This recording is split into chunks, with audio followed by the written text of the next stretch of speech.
Well, hello there. I'm Lisa Dury, the co-host of Heart to Heart Navigating Lipedema Together, and I'm so glad you're here with us today. Wherever you are, drop it in the chat. Let us know where you're dialing in from. Oh my gosh, I just aged myself, Catherine. Dialing in from. Where are you logging in from? I'm here with my co-host extraordinaire, dear friend, founder, CEO, researcher, documentarian, Dr. Catherine Seo. Catherine, I'm so glad we're here today. And to those of you that are in the military, we say thank you for your service. We know that today we're recording on Veterans Day. We don't want to miss out on acknowledging what today is for the United States. Thank you.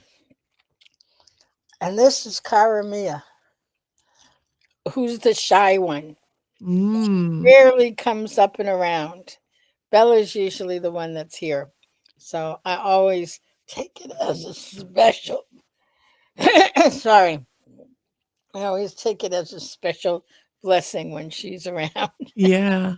For those of you listening in, it's her kitty cat, Cara Mia. She is a beautiful white and black and brown. She's stunning, Catherine. And she looks so soft. Like it must feel like a little blanket whenever she's hanging out with Yeah, you. yeah. But I can't. I mean, she has to initiate. Ah, So well, anyway, that's a beautiful sign. Cara Mia is with us today, folks. so and there's something special we want to talk about today because, as you know, lipedema has not had much recognition in the healthcare field. It was first identified in the 1940s, and it's only very recently, and it really is because of a grassroots movement that has emerged from those of us who have lipedema. And really globally, a lot of information came out of Australia and the UK, all throughout Europe, and then eventually here in the US. When I started, there was so little. And I am so pleased to share that NIH, which is the National Institutes of Health, has established a national commission on lymphatic diseases, which is a big deal. I know. I want to give you some. Hang on. Here comes the applause. Right? This is like in your lifetime, Catherine. Did you ever think that this would be going on as you started building the documentary, learning for yourself, and creating the opportunity to share what you learned, so it's not the best kept secret? Like, there's No, a committee. There's a commission. it's a commission. It's a commission. This is huge. Yeah. Yeah. And Dr. Stanley Roxon, who we've done work with, he's he is, oh, he's got so many titles, but he's at Stanford Medical Center and is a cardiologist and head of the lymphatic division at Stanford. And really, in many numerous other places, he co-founded the lymphatic network. He's actually quite brilliant.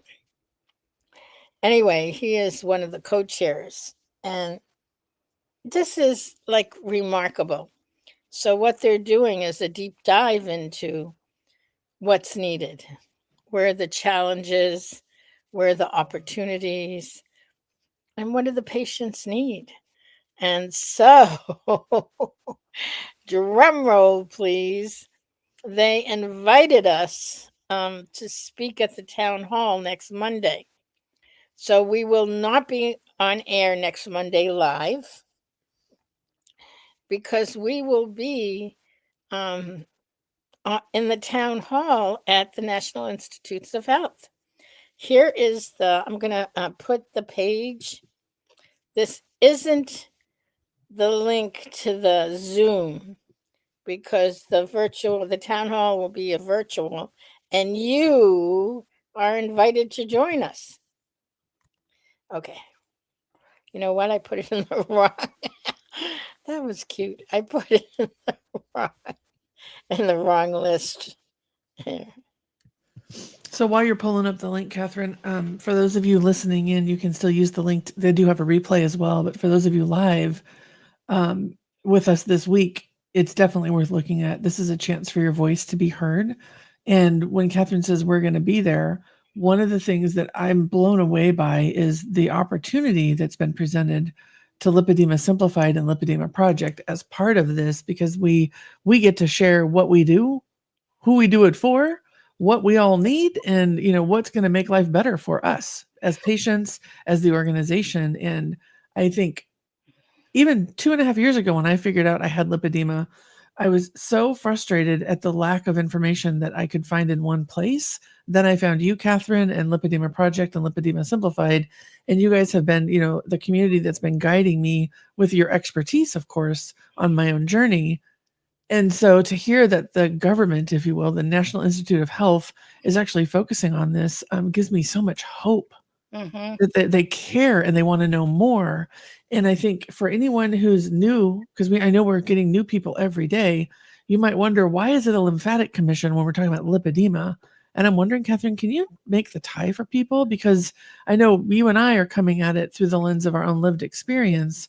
And I think sometimes when people first hear lipedema, they don't understand the connection with the lymphatics. And I know this is something so near and dear to you. Could you just, I don't know, riff for a minute on why this is here and in that commission and not its own thing?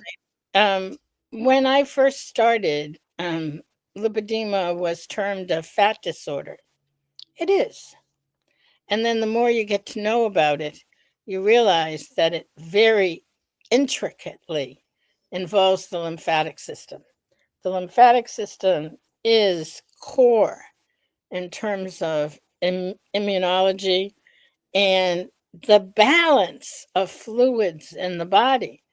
And what happens is it goes out of balance, and the lymphatic system is what does that.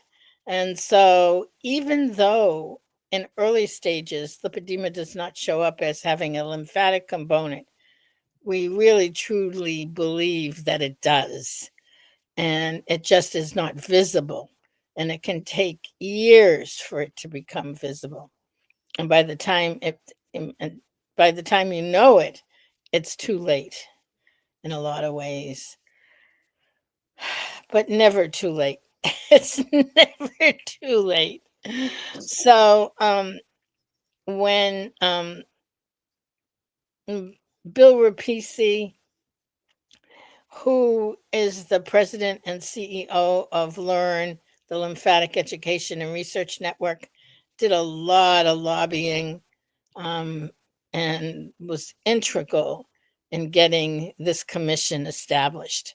And to get a commission established at NIH is a big deal, because it really is the beginning of recognition of what can be done in order to support the patient population.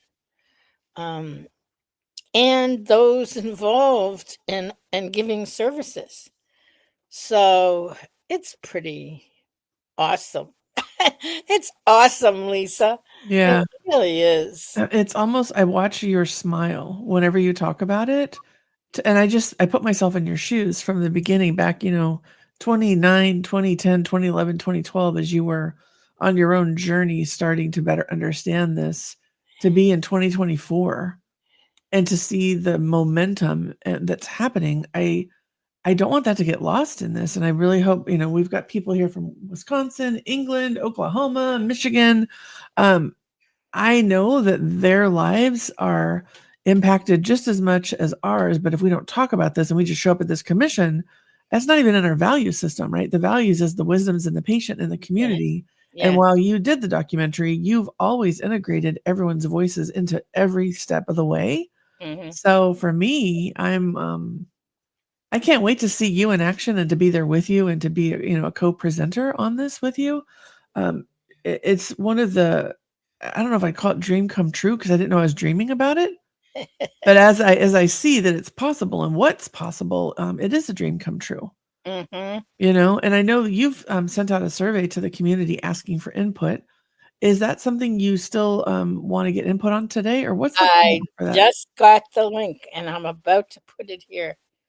That's awesome. So yeah, we're going to drop a link in, and if you want to put your voice into this, we're going to be rolling up that data and putting our slides together because the slides are due ahead of time.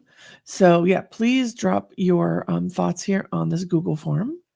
And what do you want to say about it, Catherine? Because I know it's short, it's sweet. There's 3 questions about what it is and how it impacts you, right? Yep, that's it. It's very short. It takes less than 5 minutes. And oh my God, the responses that we've gotten have been incredible. Mm. That's the one thing about lipedema ladies. We, on the whole, are smart and articulate. It's really amazing. So we have, close to a couple of hundred responses so far, but add your voice to it if you haven't already. Here's the link. I put it in the chat, and I also put it up so you can screenshot it. It isn't an easy one to remember and put in, but you can screenshot it, Mhm. and that'll Yeah. give it to you. Yeah, no, you can't copy the link. Sorry, Ilsa. You have to screenshot it and then type it in. There's no easy way. It's one of the drawbacks of the software.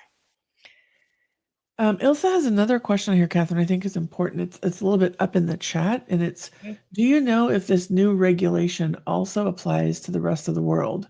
I think it provides a faster chance of diagnosis, as you know, as this is super important. So what do you want to add here about the commission and the ripple effect of all the work that's being done? That is the purpose of the commission. The purpose of the commission is to identify where would be the sweet spots if something happens here, meaning maybe around diagnosis, what can happen and how can that affect the patient population? Big deal in terms of diagnosis because diagnosis, there's no quick and easy way to diagnose. Like, there is some that you run a blood test and at the end of reading the blood work, whether someone has X or Y, not this. Yeah, I think about like diabetes. Everyone knows you check your A1C, right? Lipedema, there's no blood marker currently that says, yep, that's lipedema, right?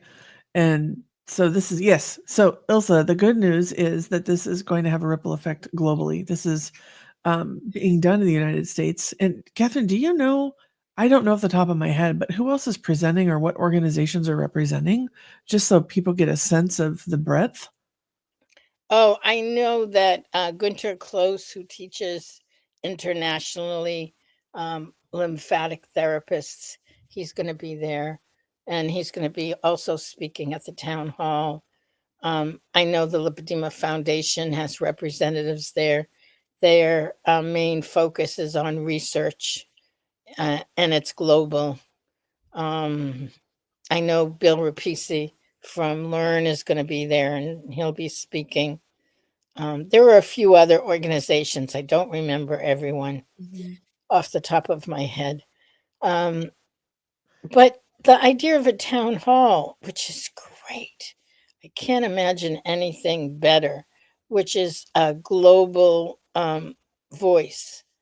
I mean, how can they get the information that they need? And I have to say, they are really hanging in there.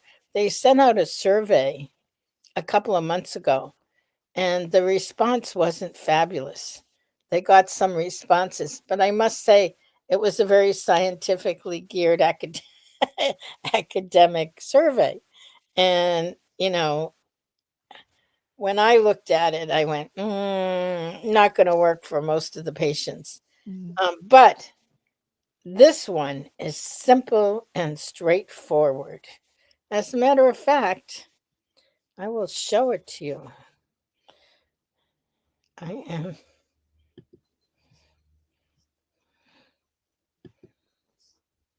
It'll just take me a minute to share my screen with you.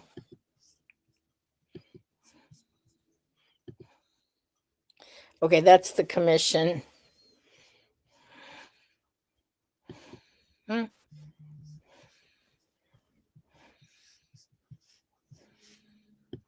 Here it is.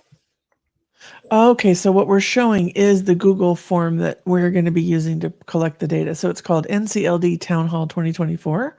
Your voice matters. And for those of you listening to the recording, we'll put the link in the write up for you. But you'll see it's your first name, your last name, where do you live, what's the most significant challenge you face dealing with your lymphatic disorder, lipedema?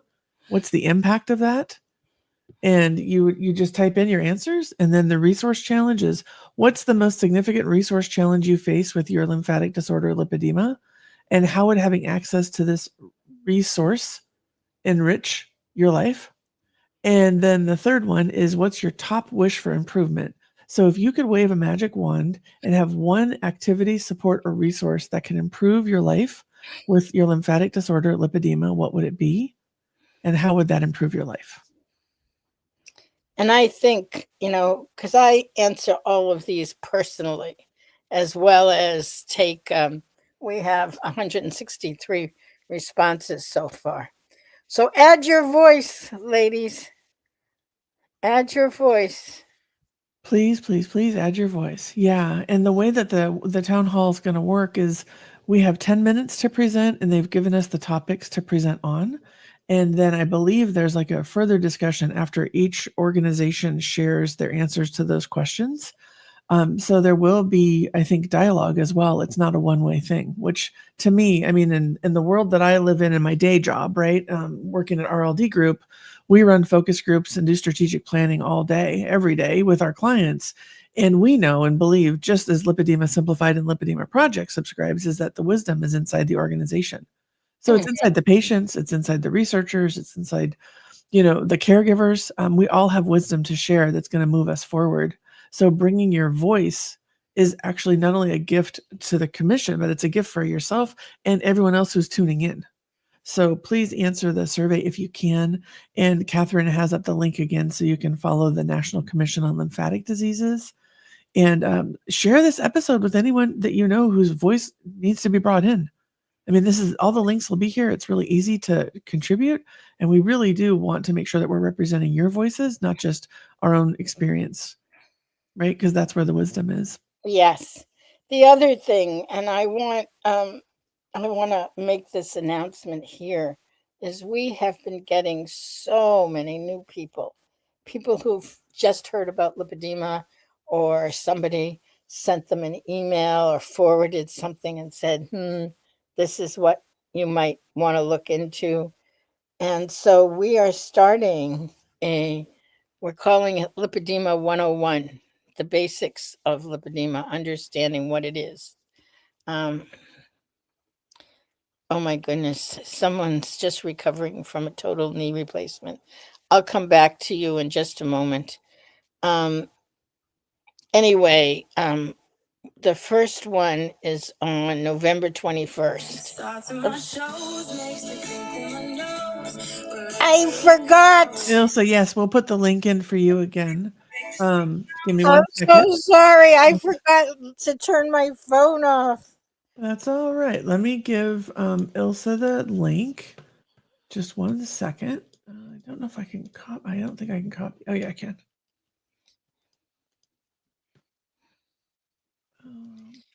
Oh, it won't let me do it, Catherine. Sorry, everyone. You're here live while we're figuring technical issues out. I'll do it. Ilsa would like the link again, if you could. The link to what, though? To the form, to the input form for the commission for us. And then one of the things that you were NIH, and this is the form.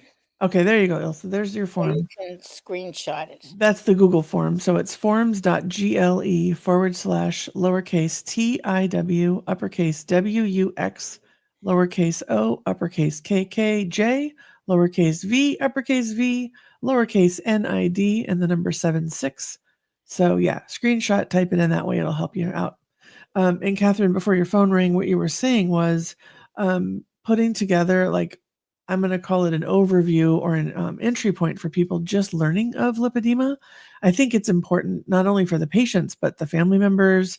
It also can help your boss, your colleagues. Like there is so much in the 101 that's coming out that will help people understand what it is, where to start, how it impacts you. So, did you want to say more about it just to give you the runway to talk a Um, little bit more? yeah, I wanted to just invite everyone that the uh, one that's coming up is November 21, which I believe is a weekday. I think it's a Thursday. Um, yeah, yeah. So that's next week. And it will be, if what you're interested in is understanding the intricacies of lipedema from what we know about it, you want to come. Mm. And and if you're new, you definitely want to come because there's so much conflicting information on the internet now that this is clear and direct and straightforward.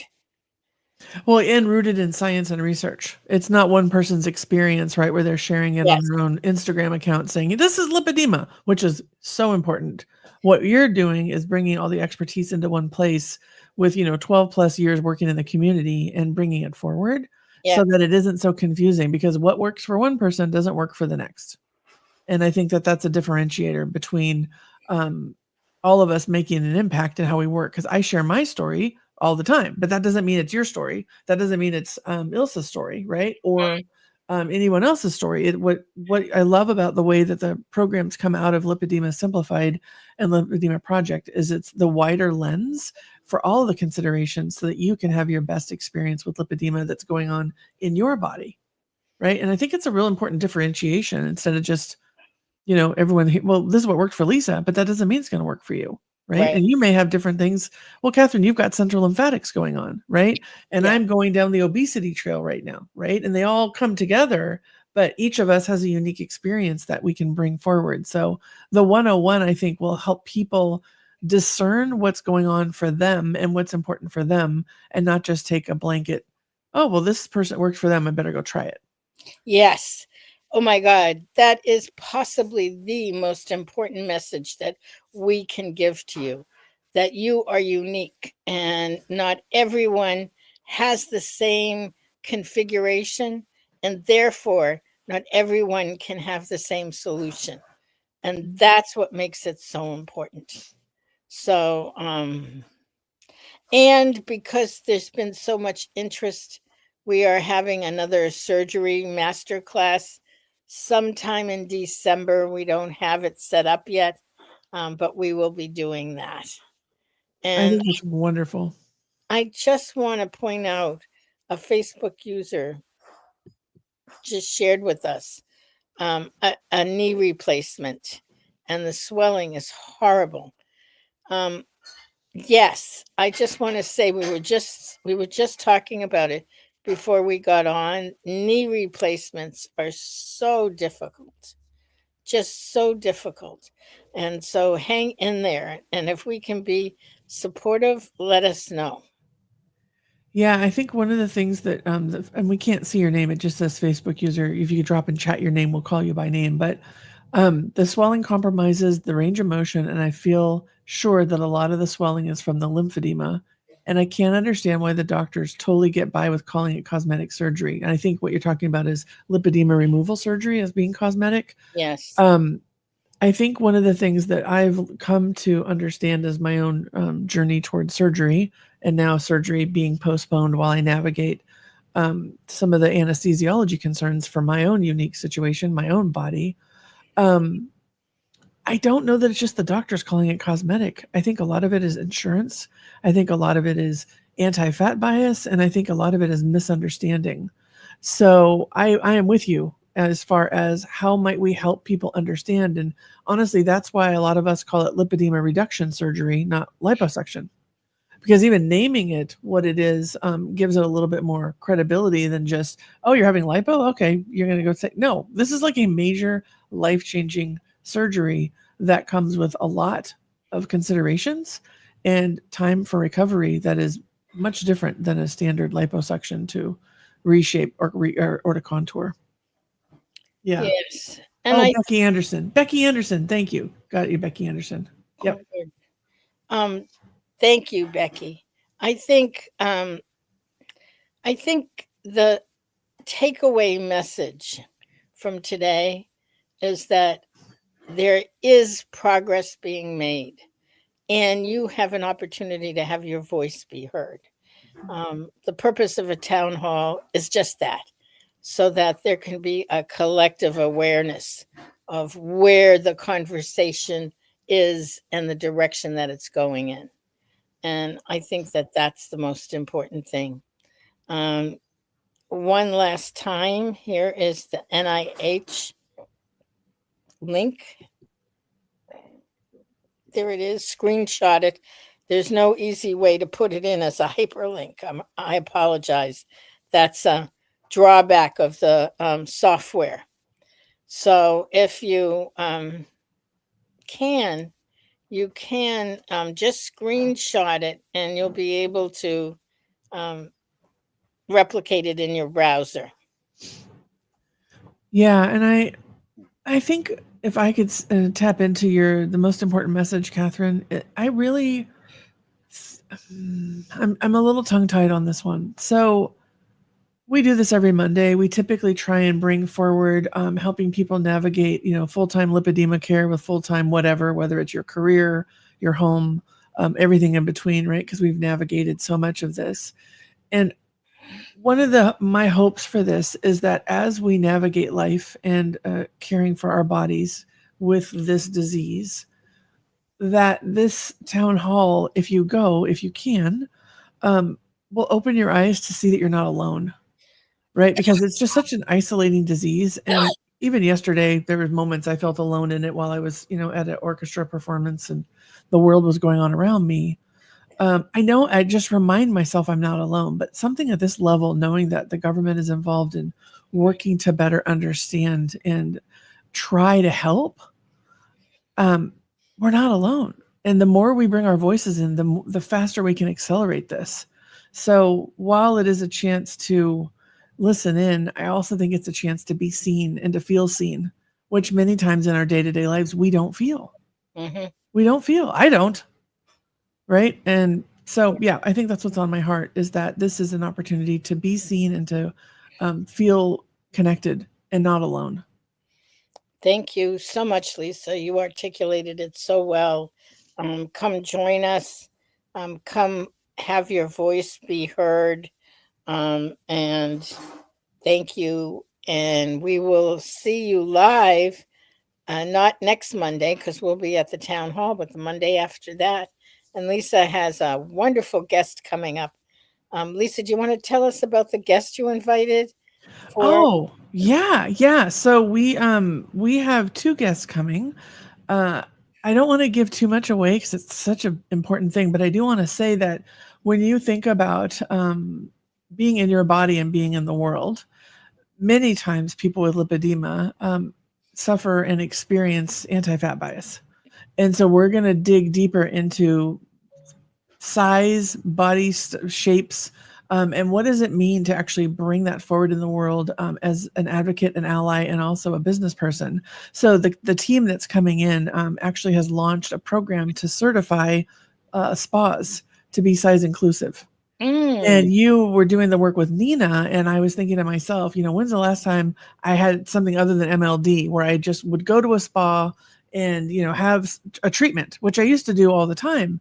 But many, many times I didn't fit in the robes. And I was worried about what the practitioner was thinking.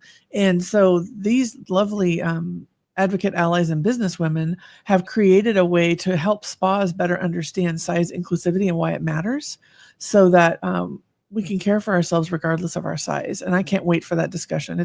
I'm sure there will be tears. And I think it's also going to be eye opening about what they've put together. So I'm excited about them coming on. oh, that's wonderful, Lisa. Thank you. Mhm. And I'll just mention that save the date December 8th. We're having um, a gathering about similar issues, not size inclusivity, but self love and befriending your body. We have Nina coming and a few others. So, on that note, we'll say goodbye for today. Have a wonderful morning, afternoon, evening, wherever you are. Thank you, Lisa. Thank you, Catherine. I appreciate you all being here from all over the world and being in this conversation. Please like, share, and promote this episode. We want to bring as many voices in as we can. And Catherine, as always, thanks for being what I like to call the original heart guide. You not keeping this, you not isolating, you sharing your journey, the ups and downs, and all the learnings is a direct impact on us being able to present next week. And I'm just so grateful for you. So thanks for co hosting. Have a great day, everyone. Take good care. Great day,